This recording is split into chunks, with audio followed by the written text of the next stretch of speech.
Good morning, Internet. I thought I'd start today with the progress of the quail. Look how big they are. Do you remember how tiny they were? They're such sweet little darlings. I could fit them in my hand, although I can still fit them in my hand.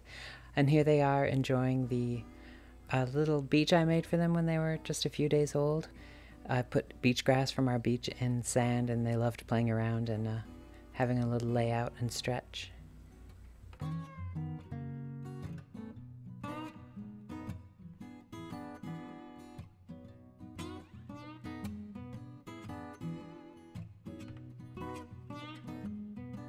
Now they're almost to the age to start laying eggs. Of course, quail, within 6 to 8 weeks can lay eggs, which when you consider chickens, it takes 6 months. But I just wanted to share these little fellas with you because this is the first time I've hatched quail that are of such a color variety, and you can see all the pretty colors. Normally I've just hatched the traditional style, which is just like a wild quail. But here you can see pretty whites and grays, although the light is not that good. I'll have to get video another day to show how beautiful the colors are. But they have, some are cream and some have striations, and overall, and this lovely little buff one here, she is beautiful color. And they're all very, very friendly, some more so than others. This one silly little girl, I hope she's a girl, who comes up to me every morning when I give them their morning feed and water, and she just hops into my hand. They're super, super darlings. And I hope in the future, possibly in the autumn or maybe in the spring, I want to lay out and design a sort of almost like a Victorian style aviary that we can build so that they will be fun to watch, and that they can grow a nice big size colony, because obviously I want to have a good collection of quail's eggs. And all their feathers and things could be great for designs for wallpapers and designs as backgrounds in my patterns. So, all right, well, that's enough quail. Let's get to today's vlog. I thought we could start today with some beachcombing and play with the Gelliplate and do some printmaking. Come on, let's go down to our beach. It's such a lovely day. It's finally nice and cool today, yet the sun is out. We had a nice rain shower earlier. So let's head down to the beach and get some little treasures. Now, as I mentioned before, I used to be primarily just a printmaker, which meant I had large presses and I did a lot of silk screen and those type of things, which is a lot of processes. However, I moved my artwork to mainly digital quite a few years ago.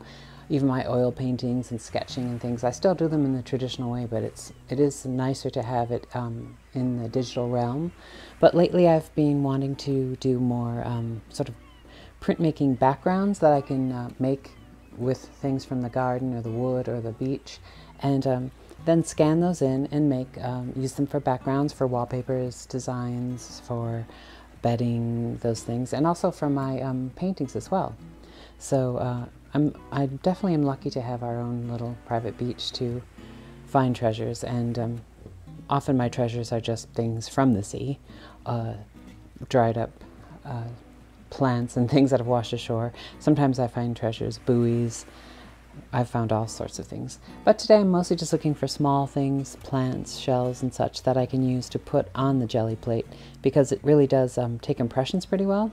And it's such an easy thing to use because you can just pack it away. And as I mentioned in my last vlog, I'm really trying to make, even though our house isn't huge, it's pretty good size, but I'm really trying to live almost a tiny house lifestyle in our home. So having a smaller studio and a smaller space to do things in general is just really important to me. So let's get to our sea treasures. Okay, so we're back from the beach, so let's check out our treasures. We have some lovely dried bits of, this is dried bits of kelp, but if you could feel it, it feels just like sponge because of the way it dries, because it has such a high saline content, but it's nice and pretty flat-ish, so it should make a pretty interesting shape. We got some of that, and then this is a bit of natural growing. It's a type of, actually a type of succulent that grows naturally here, but it got uprooted by the tide, so it just dried out, so it's a nice leathery consistency, so that should hold it pretty well under the pressing of the paper. And then I always take shells, but like when I find a nice flat piece like this bit of shell here, which is either, is this scallop, I think, or doesn't look like quahog. Yeah, it's scallop. I could probably use it this way, where I could press it into the Gelliplate that way, perhaps. This I thought was just funny, because I always find funny things like this. Is a bit of rubber from a fishing lure that just got broken off from someone's fishing, I suppose. But doesn't it look like a mermaid's tail? But because it's so rubbery, like this little bit here and the end could probably be really fun to press in, and also it's just kind of funny and sparkly. And then I found some feathers, and they're nice and small, so those are always good. They're actually hooked together, so I have a feeling that these are probably from the demise of some shorebird. And then some other little shells. I'm not sure if I'm going to use those. Okay, so let's set that aside and get out our Gelliplate.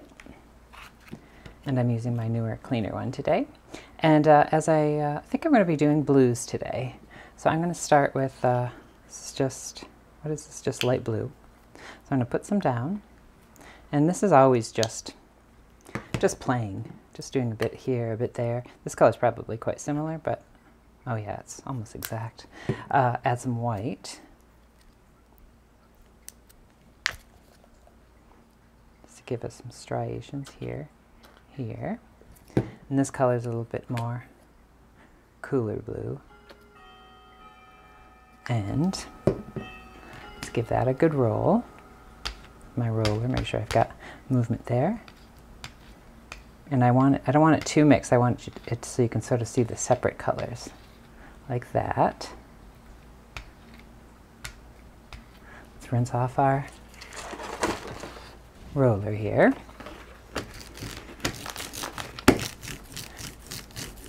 Now what I might do is this tool I used the other day, which I used to do wood grain here, it has two other edges, a wider edge here that actually goes from small to wide, and this is like a comb. I thought it might be fun to use the comb edge because it can sort of be, it just has some interesting patterns to it. Doesn't it seem like the shore? And in fact, if I really wanted to give that feel of the shore, I could even put some sand colors here. But this is just going to be a rough background. And you know, if I didn't like that, I could always go in and smooth it back out. Come back in, the different pattern. See, just by rocking it and moving it about, how you get the different patterns. Okay. So now with that, I'm going to take some of our treasures. Some of this that does look like sponge or coral, even though I know it's just kelp. Sometimes I can press these too in books to get them a little bit flatter. And I did want to use this. I'm going to put this here. Oh, and as I was talking about with the shell, sometimes just using the shell like this, you can just kind of get a pattern. See how that sort of made a pattern? Same here. Just pick it up, see? And oh, just for fun, like if I were to use the end of this, watch, it probably would give a funny little movement, as if it's like footprints or something. And obviously this isn't going to necessarily be a standalone piece, but I want it to become backgrounds for digital printmaking. So I'm just going to stick a few feathers on, and then we'll see what we come up with. So let's do the first pass this way. Oops, actually, you know what? I wanted to add a little bit of my acrylic inks, because I do like to add just a bit here because of the way it reacts. It's kind of fun.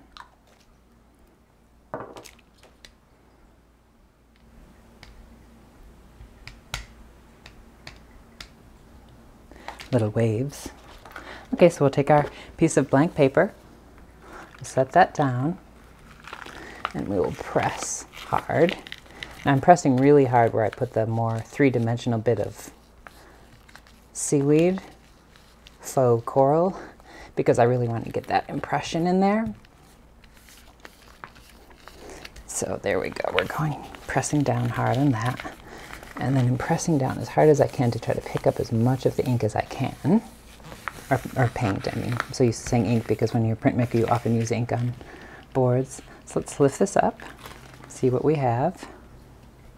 So now that's a very interesting, I'm not sure if it's the camera's picking up, but these little textures just from the thickness of the paint is quite good. So that's actually almost one pass. So I think I'm going to save that as a print on its own. So we'll set that aside. And then if we take off our bits here, we could even hope that it gave some impressions, although I'm not sure if I pressed hard enough. Let's see. Take that out, that out. I might give this a second go with this, just to take a little bit of that paint off there. This is just a scrap piece of paper. I'm just going to take a little extra paint off here just to get that impression down there. See what we get. All right. So now with a fresh piece of paper, see, now we could even put another layer of paint or other colors on top of that. In fact, maybe I will for the fun of it, just to see how it reads. I'm going to take some of this really liquid acrylic ink, just give little dabs here and there and see what happens when we get our paper in there. Maybe I will use our little rubber thing just to kind of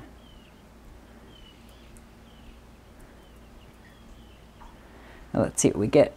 So, clean sheet of paper. Oops, it was clean until I touched that side, but that's all right. I'll put that side down. And let's see what we get. Pressing it down. Now this time I really want to get the impression on there. So let's really press hard. Sometimes I'll use this tool because it really does press down.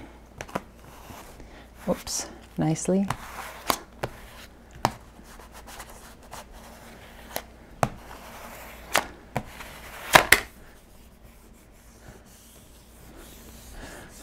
Okay, let's see what we have here, if it's sticking on there. Okay, make sure I'm really getting where the impression was. Whoa. Sometimes I'll use the roller again. I just have to make sure all the ink is off. And actually I can just do this, put that down, just to make sure I'm getting all the impression on there. That's why I love these Gelliplates. Okay. Let's pull back. And I'm not sponsored. It would be pretty amazing if I got sponsored by Gelliplate. But now, this might just look like a bit of randomness. But I really think it's going to be really cool. You can see here the little patterns and things. So obviously if you want to get more of a true look of what you found on the beach, then let's try that. We'll just put a bit of our paint down. Give it a good roll. This way we'll make it nice and thin. Just cover the plate.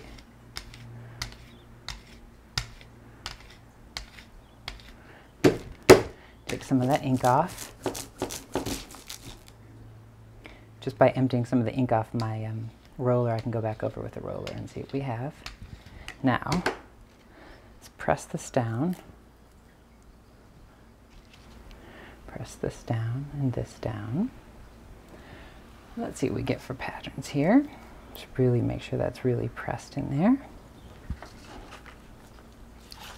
we'll go over with a new bit because this can be another negative piece that we can use. So we'll really press that down. Just really want to press it down into the Gelliplate so it really feels that bit of texture gets in there. Pressing it down hard. And then taking up some of that excess paint. Let's see what we've got here. And this, of course, again, it's just kind of a cool negative space piece of paper I can scan and use. Now let's see how the pattern worked out. Again, this isn't going to be as recognizable as if you were to use leaves or things that are more, like this might show up a little bit more. But see, it didn't seem to put that much of impression, but that's okay.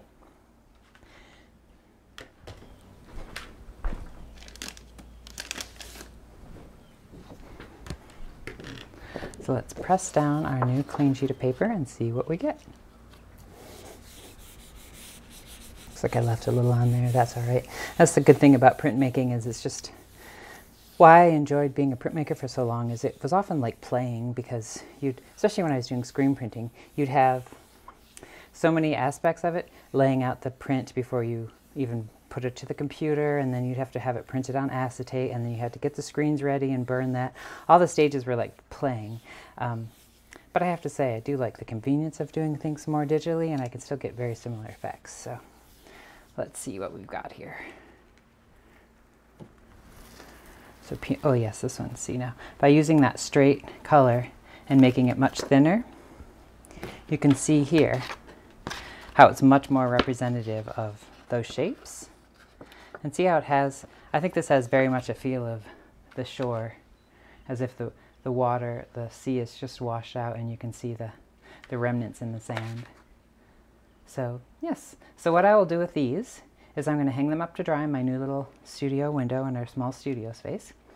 And then I will, probably in a later blog, either Friday or next Monday's vlog, I will have scanned it, and I'll put some of my digital work on it. We can see how they look. All right, I guess that's going to do it for us today. Hope you enjoyed playing on the beach and such. So let's go sit on the terrace to end this. So I think that was a good day's work.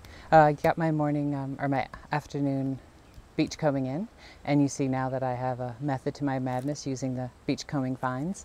I just wanted to close out here because, well, first of all, it's a lovely sunny day. It's finally cooler here, although I think in town or in the villages it's still warm, but because we're on the sea, we're usually about 10 degrees cooler.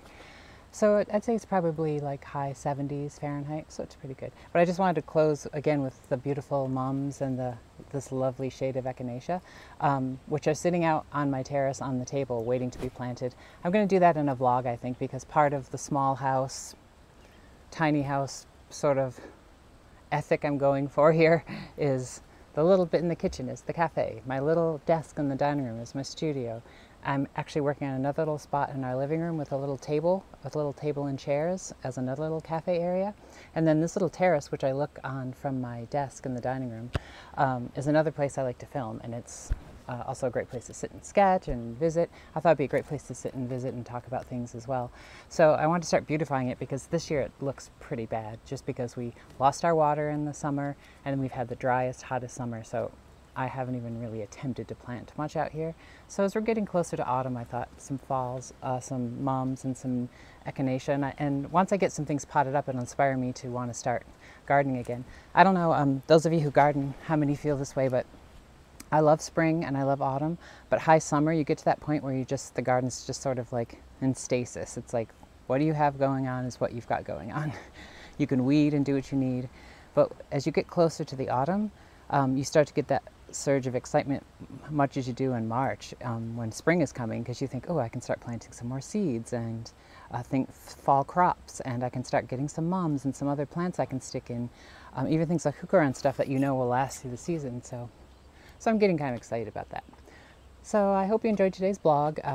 It was fun to show you what I've started to do with the things I found at the beach to make fun backgrounds. I think it does make sense printmaking wise to have the actual tactile print I'm making be basically just backgrounds for how I do my digital things. I'm still not sure how those things will be prepared for sales. Possibly I might do an Etsy shop specifically for digital downloads of the work I make with the handmade pieces here that I then will scan in and then add my drawings and paintings digitally on top of that. So we'll see.